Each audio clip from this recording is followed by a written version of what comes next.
দর্শক, ঝিনাইদহে আমের ফলন ও বেচা বিক্রির খবর জানাতে সরাসরি যুক্ত হচ্ছেন সহকর্মী সাদ্দাম হোসেন। সাদ্দাম, বাজারে কোন কোন জাতের আম আসতে শুরু করেছে এবং দাম কেমন পড়ছে, বিস্তারিত জানাবেন।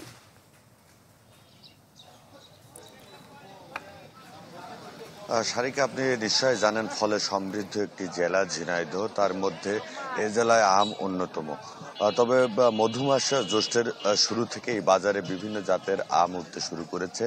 তা আমরা এখন দাঁড়িয়ে রয়েছি ঝিনাইদহের শহরের একটি আমের আড়তে। আমরা এখানে এসে ক্রেতা বিক্রেতাদের সাথে কথা বলেছি। তারা যেটি বলছে যে আসলে প্রথম থেকে তিলা বোম্বাই নামে যে একটি জাতের আম ছিল, সেই জাতের আম বাজারে প্রথম উঠতে শুরু করে। এরপরে এখন বাজারে সব থেকে হিমসাগর আম কিন্তু বেশি উঠছে এবং এই হিমসাগর আম বিক্রি হচ্ছে। এছাড়া বিভিন্ন জাতের যে আম, সেগুলো কিন্তু এ জেলায় উৎপাদন হয়ে থাকে।